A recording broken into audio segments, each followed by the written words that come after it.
son temas de una gravedad tremenda. Precisamente estábamos hablando de esto que no es moco de pavo. Pandemia digital, desinfectando su cinismo. ¡Acá atrás! Hay un asunto que se suma a una serie de escuchas. Ahora se están filtrando, han entrado al de estar judicializado digamos la acción del número 2, el que fuera secretario de Estado en el Ministerio de Interior, Francisco Martínez. Esas conversaciones con policías, con periodistas, bueno, cualquier cosa menos demócrata, y la verdad es que es una auténtica urgencia para este país acabar con esta lacra, es decir, que esta gente vuelva a tener, y aparte de manera impune, ¿no? De una manera o de otra, porque al final el control del Poder Judicial, ese secuestro, aparte del medio, le va la vida en ello, porque esto es intolerable. Esto cualquier persona, independientemente de su ideología o de su simpatía por partido, debería estar totalmente en contra. Es decir, yo, de verdad, si esto se hiciera, lo lamentable es que por una parte no menor de la derecha aplauden, saben que se usa la mentira, que mienten en sus medios, que hay un control por parte digamos, del PP sobre la justicia, también de que se haga un uso indebido, que se hagan espionajes ilegales. Es decir, ¿no? Como dirían en esas conversaciones, ¿no? Durante el intento de golpe de Estado con Tejera, ¡por España, coño! ¡Por España! Es decir, como vale todo por España. Pero ¿qué estás diciendo? Es decir, ¿qué basura es esta? Bueno, vamos a leer un poco y sobre todo vamos a escuchar también algunos de los análisis que se han hecho sobre el asunto, ¿no? Una más, pero es que tiene una gravedad en este caso, contra periodistas que filtraron pues un encuentro entre el ministro de Interior y Rodrigo Rato, antes de que lo detuvieran.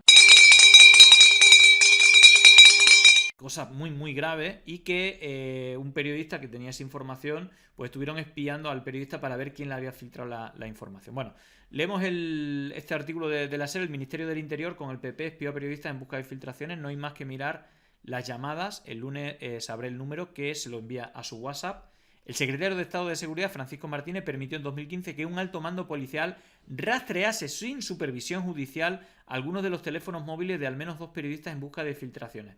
Según los chats de WhatsApp del propio Martínez incorporado al caso Kitchen, el secretario de Estado, Francisco Martínez, niega la ilegalidad alguna y alega que no recuerda las conversaciones. Bueno, blanco y en botella. Ahora escucharemos las conversaciones.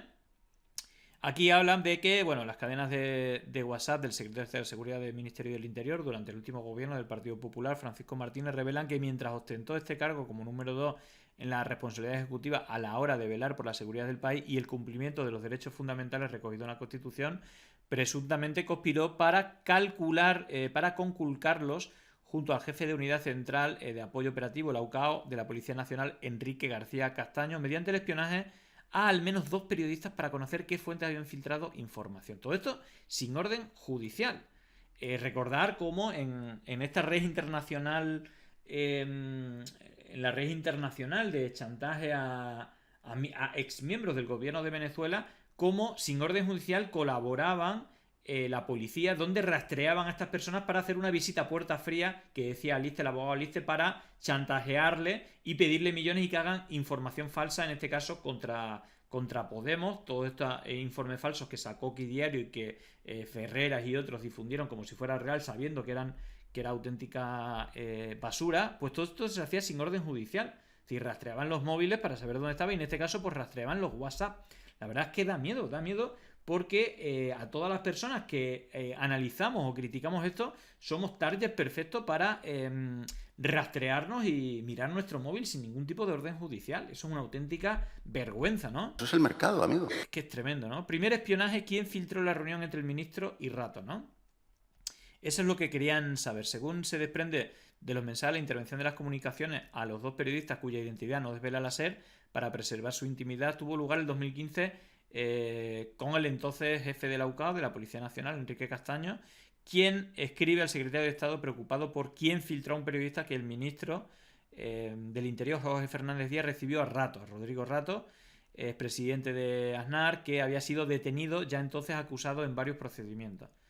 El milagro económico, ¿no?, que diría Aznar.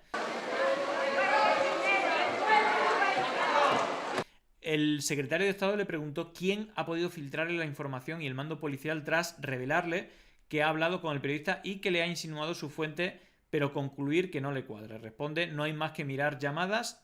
Se enteró al día siguiente de la reunión entre el ministro y Rato. Le voy a mirar esos días, ¿no? Dice Castaño que la clave es el periodista, agrega. Es decir, que iba a mirar quién le había filtrado, quién le había mandado por WhatsApp, y mirando el teléfono de quién le había mandado el mensaje, pues ahí estaría. Bueno, y aquí habla del éxito de la operación, o fracaso, según cada uno lo vea. Unos días más tarde el círculo se cierra, es el mando policial quien escribe a Martínez que ya sabemos lo del periodista.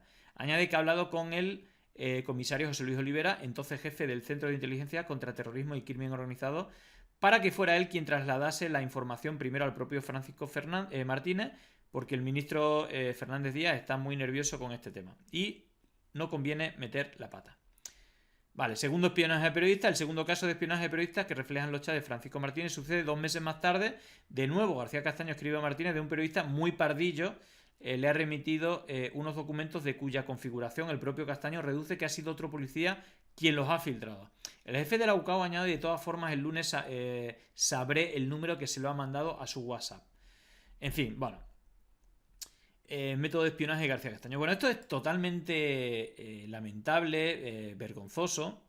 Vamos a escuchar esto que es el análisis de la SER de estos audios, y vamos a ver incluso los WhatsApp. Espió a periodistas para ver quién estaba filtrando información. Miguel Ángel Campos, hola de nuevo. Hola, Ángels. Nos contabas a las 8 que este espionaje, evidentemente sin autorización judicial, se produjo, que sepamos, en 2 casos. Nos tenemos que remontar a 2015 y de esa época son otra vez mensajes de WhatsApp que se intercambió el exsecretario de Estado Francisco Martínez, número 2 del Ministerio del Interior, con un alto cargo policial para espiar a periodistas. Nos detenemos, Campos, en esos mensajes y en lo que quería conseguir, lo que quería hacer el Ministerio del Interior. Según se desprende de esos mensajes, la intervención de las comunicaciones a los 2 periodistas, cuya identidad no desvela la SER para preservar su intimidad, tuvo lugar en 2015. Es el entonces jefe de la UCAO de la Policía Nacional, Enrique García Castaño, quien escribe al secretario de Estado Martínez, preocupado por quién filtró a un periodista que el ministro Fernández Díaz había recibido a Rodrigo Rato en el ministerio, a pesar de que había sido acusado de graves delitos. El secretario de Estado le pregunta quién ha podido filtrarle la información, y el mando policial, tras revelarle que ha hablado con el periodista y que éste le ha insinuado su fuente, pero concluir que no le cuadra, responde que no hay más que mirar llamadas. Se enteró al día siguiente de la reunión. Le voy a mirar esos días, añade García Castaño. La clave, literal, es el periodista, agrega. El número 2 de Interior da por concluida la conversación ese día escribiendo: cuando sepas de la filtración me dices, pero en jornadas sucesivas muestra interés al preguntar directamente a García Castaño si sabía algo nuevo de la filtración, que recibe como respuesta un «estamos en ello». 2 semanas después, Ángels, el círculo se cierra. Es el mando policial quien escribe a Martínez que ya sabemos lo del periodista. Añade que ha hablado con el comisario José Luis Olivera, entonces jefe del Centro de Inteligencia contra el Terrorismo y el Crimen Organizado, para que fuera él quien trasladase la información primero al propio Francisco Martínez, porque el ministro está muy nervioso con este tema y no conviene meter la pata. El segundo caso de espionaje a periodistas que reflejan los chats de Francisco Martínez sucede 2 meses más tarde, de nuevo en 2015. Es García Castaño otra vez quien escribe a Martínez que un periodista muy pardillo le ha remitido unos documentos de cuya configuración el propio Castaño deduce que ha sido otro policía quien se los ha filtrado. El jefe de la UCAO añade... Ahí pongo algunos de los chats de WhatsApp que ha filtrado o que ha publicado la SER, pero bueno, que son los mismos que estamos escuchando en este análisis y en el artículo de la SER. De todas formas, el lunes sabré el número que se los manda a su WhatsApp, que ese lunes García Castaño conocería desde qué número se filtraron documentos al WhatsApp del periodista. La acción, como el primer caso ilegal y que viola derechos fundamentales como los de intimidad, el de información o el secreto de las comunicaciones, en ningún caso fue frenada por Francisco Martínez, según se desprende de sus mensajes, que no solo era secretario de Estado de Seguridad y entre sus obligaciones, según la ley, se encontraba la defensa de tales derechos, incluida la inviolabilidad de las comunicaciones. Francisco Martínez, abogado y economista de formación, es letrado en las Cortes Generales, puesto en el que ingresó en 2004 como número 1 de esta exigente oposición, por lo que no es lego en derecho. La SER se ha puesto en contacto con Martínez y le ha mostrado sus WhatsApp objeto de controversia. Alega que no recuerda esas conversaciones, amparándose en que han pasado varios años, pero niega que incurriera en ilegalidad alguna. No se acuerda porque esta era una de las miles de operaciones ilegales que cometía. Es que ya solamente con el asunto, siempre salen los mismos, ¿no? Pino, Castaño, Olivera, tenía un montón de secuaces a los cuales le mandaba todo tipo. Es decir, que toda la cúpula policial durante el gobierno de Mariano Rajoy era un auténtico nido de, bueno, no voy a decir franquista, pero antidemócrata. Es decir, que veían normal que sin orden judicial se espiase a gente, se crearan informes falsos, se extorsionase a terceras personas como miembros del gobierno. Es decir, todo esto lo hemos escuchado aquí, lo hemos analizado y son los mismos. Y al final es cierto que en este caso el propio ministro Fernández Díaz o Martínez, Francisco Martínez, le están pidiendo 15 años. Veremos cómo termina, ¿vale? Creo que también está Gago, el de la no sé si la UC o la UDE, bueno, tienen tanto, la DAO, tienen tantos nombres, pero están casi todos implicados. Incluso en Olivera lo escuchamos con Ferrer. ¿Qué pintaba Olivera con Ferrera, con Casal y con Villarejo? Pero, ¿cómo puede ser que todavía no esté esa gente en la cárcel? Es que es tremendo. Y que siga en prime time toda esta gente. Es una auténtica locura. Pero ya el cinismo de Francisco Martínez diciendo que no me acuerdo, es decir, ha hecho tantas que es normal que ni se acuerde. Es decir, que a lo mejor no está mintiendo, es que no se acuerda porque esto era un día más en la oficina para él. Pero es tremendo.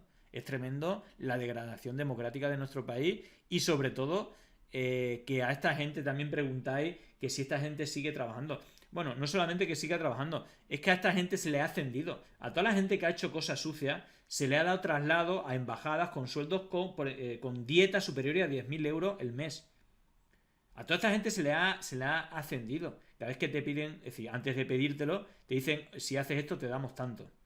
Una auténtica vergüenza y sobre todo la impunidad, ¿no? Y sobre todo el papel de los medios que tampoco, no de todos, pero que en la tele, si es que son los mismos, si es que en realidad ese es el problema, es la impunidad sistémica, ¿no? Y esto al final solo se cambian las elecciones, evidentemente. Yo decía, nos tenemos que remontar a 2015, pero claro, ¿esto no se ha investigado hasta ahora?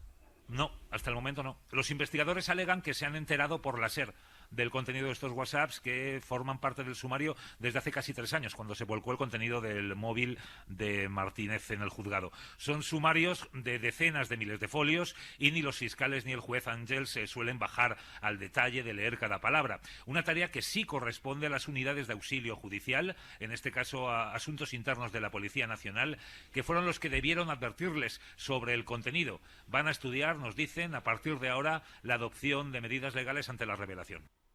Bueno, es auténticamente de locos el asunto. Y claro, todo esto, si recordáis, incluso García Castellón quería como evitarlo, ¿no? Es decir, como que no se tuviera en cuenta todo esto, es decir, que pasara desapercibido. Claro, el asunto es que, bueno, hay diferentes patas, pero es que esta noticia no es de hace mucho, ¿no? La Audiencia Nacional ordena al juez García Castellón que vuelva a imputar a la exconsejera Lucía Figara en el caso Púnica.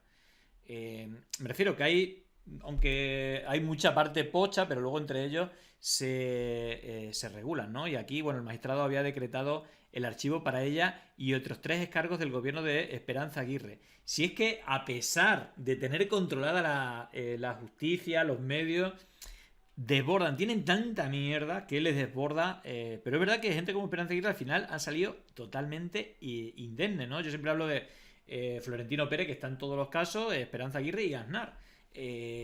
Todos los ministros que le acompañaban, todos condenados o con casos de corrupción, sobresueldos, etcétera, pero luego ellos se salvan. Es de loco, ahí pasa algo, ¿no?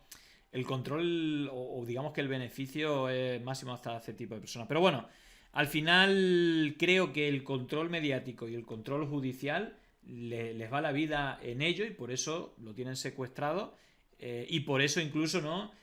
Ana Rosa lleva al que es el candidato de la comunidad autónoma valenciana por parte de Vox, diciendo que hay que agradecerle a esos jueces que tienen secuestrado el Consejo de Poder Judicial por quitarle tiempo a su familia, por defender España. Es decir, es de loco, y esperemos que esto deje de ser impune, porque la verdad es que esto no es cuestiones de izquierda y de derecha o de partido, sino que esto es un auténtico ataque y una degradación total de nuestra democracia, que esperemos que pronto de ese salto cualitativo que ya después de 40 años de supuesta democracia plena, pues evidentemente no la tenemos, y la mayoría de la ciudadanía la demanda, y para ello, bueno, pues es necesario también que todas estas cosas pues se pongan sobre la mesa y que se le traten de dar soluciones. PP y PSOE ya han demostrado durante décadas que más que solución son parte del problema, y que se necesitan pues bueno, digamos un peso importante